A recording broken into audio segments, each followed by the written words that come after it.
7h, 10h sur Radio Courtoisie, suivez la ligne droite. Et nous retrouvons donc Marie Falicon pour cette zone libre en plus de toute l'équipe. Alors nous sommes dans l'entre-deux tours et vous nous faites le point sur ces législatives, Marie. Oui Liselotte, on a beaucoup parlé du score du Rassemblement National, de leur plus de 33% dimanche dernier. On a un peu parlé déjà de leurs 39 élus députés au soir du premier tour, mais la NUPES 2.0 les talonne avec de meilleurs résultats que prévu.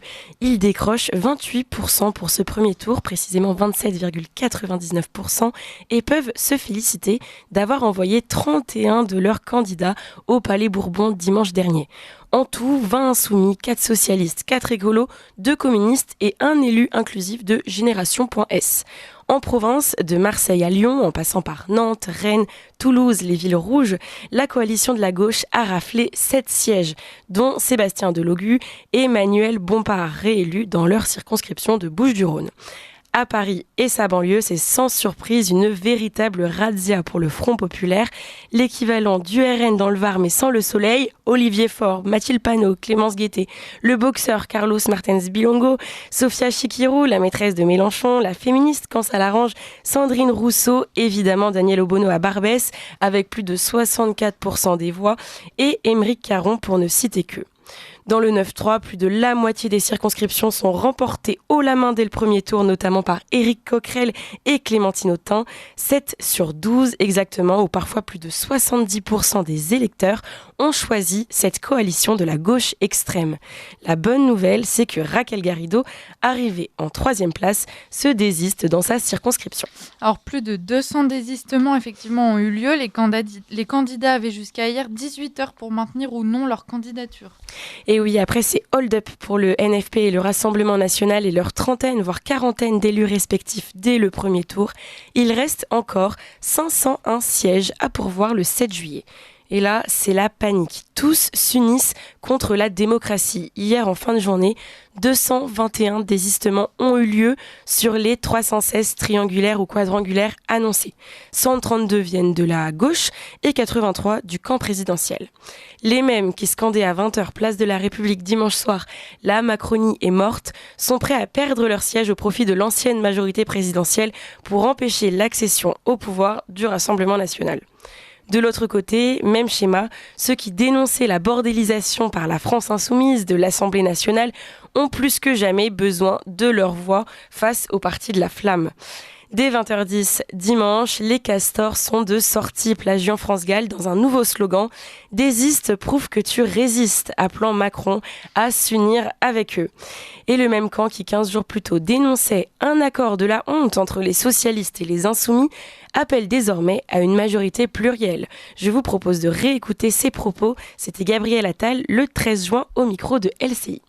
Je me désole que cette recomposition se fasse dans ce sens-là. Je me désole de voir que le Parti socialiste, dont j'ai été membre, fasse aujourd'hui un accord de la honte avec la France insoumise. Après avoir expliqué par ailleurs pendant toute la campagne des européennes aux Français qu'après les élections européennes, il n'y aurait pas de retour à la NUPES. Parce que M. Mélenchon n'était plus fréquentable. Ils ont expliqué ça aux électeurs pendant les européennes. Je me mets à la place d'électeurs qui ont voté pour la liste de Raphaël Glucksmann. Je me dis, ils doivent se sentir tellement trahis. Tellement trahis. Ils ont entendu pendant toute la campagne, c'est fini avec Jean-Luc Mélenchon, c'est fini la NUPES. Ils n'ont pas attendu plus de 24 heures pour se remettre derrière Jean-Luc Mélenchon. Les électeurs doivent se sentir tellement trahis, monsieur Attal, des propos qui ont clairement mal vieilli. Si seulement Jean-Luc Mélenchon était le seul infréquentable de cette union de la gauche. On a des sociodémocrates, en tout cas un parti qui représente des sociodémocrates, qui fait un accord avec le NPA de Philippe Poutou. Le NPA, Philippe Poutou qui expliquait quand il y a eu les émeutes il y a un an, et qu'on voyait des images de tirs de mortier sur un commissariat, c'est un beau feu d'artifice. Avec le NPA qui fait la promotion des émeutes et des violences contre les policiers.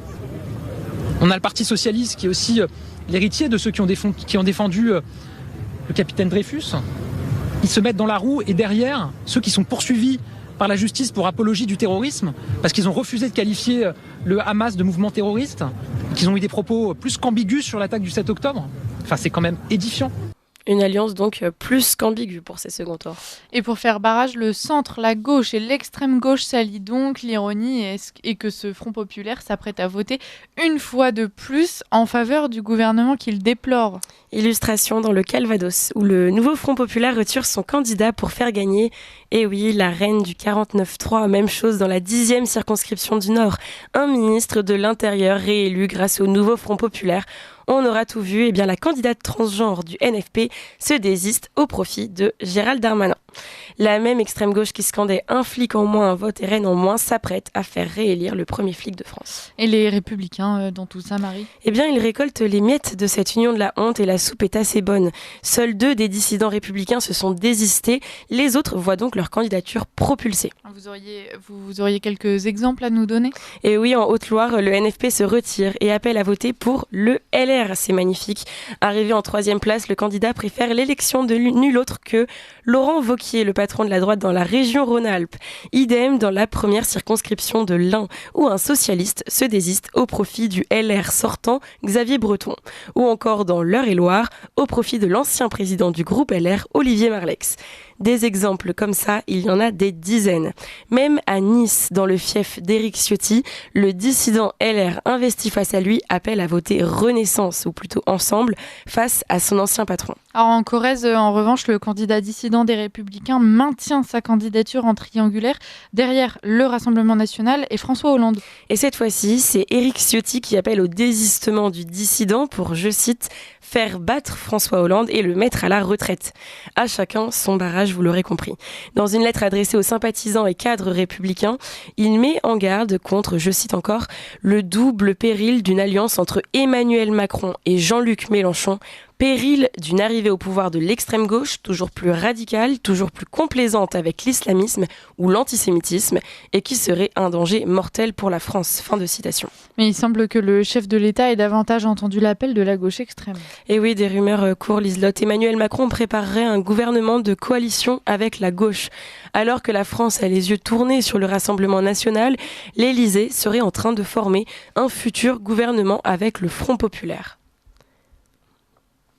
S'unir sans être d'accord sur tout, mais avec une condition pour les deux, le respect de certains points du programme du nouveau Front populaire, comme par exemple le rétablissement de l'impôt sur la fortune. Non mais qu'est-ce que ça veut dire, Victoria ? Ça ressemblerait à quoi un gouvernement d'union nationale ? Eh bien, un gouvernement à plusieurs mains, géré par plusieurs forces politiques hors extrême droite. Des figures de gauche prennent l'exemple de celui constitué au sortir de la Seconde Guerre mondiale, dans l'hypothèse où il n'y aurait une majorité absolue pour personne et où le nouveau Front populaire deviendrait dimanche la seconde force politique du pays. Matignon pourrait donc revenir à la gauche. Des noms circulent déjà pour en prendre la tête, comme ceux des socialistes Boris Vallaud et Valérie Rabault. Un gouvernement d'union nationale ou un soutien sans participation, c'est-à-dire des partis qui refuseraient de participer à ce gouvernement mais s'engageraient à ne pas le bloquer ni à le faire tomber à l'Assemblée nationale. Car pour être maintenu, vous le savez, un gouvernement doit avoir la confiance de ses députés, une étape importante de l'après-second tour et de l'après-remaniement. Et Boris Vallaud ou Valérie Rabault pourraient donc être nommés Premier ministre lundi prochain. Et un autre nom circule depuis hier, celui de Marine Tondelier, écologiste, féministe régulièrement sur les plateaux de télévision et élue d'opposition au conseil municipal d'Hénin-Beaumont, fief de Marine Le Pen, depuis maintenant 10 ans. Macron serait donc prêt à gouverner avec une gauche adepte des magouilles politiques qu'il dénonçait pourtant encore le 12 juin dernier. La gauche républicaine et ses dirigeants vient de s'allier avec l'extrême gauche qui s'est, durant la même campagne, rendu coupable d'antisémitisme, de communautarisme, d'antiparlementarisme et au fond de rupture de fait avec beaucoup, là aussi, de valeurs de la République. Ces alliances sont des bricolages d'appareils, mais en aucun cas des majorités pour gouverner. Ces alliances sont des bricolages d'appareils, mais en aucun cas des majorités pour gouverner. Je pense que les Français souscrivent largement au mot de la fin d'Emmanuel Macron. Merci beaucoup Marie pour cette chronique.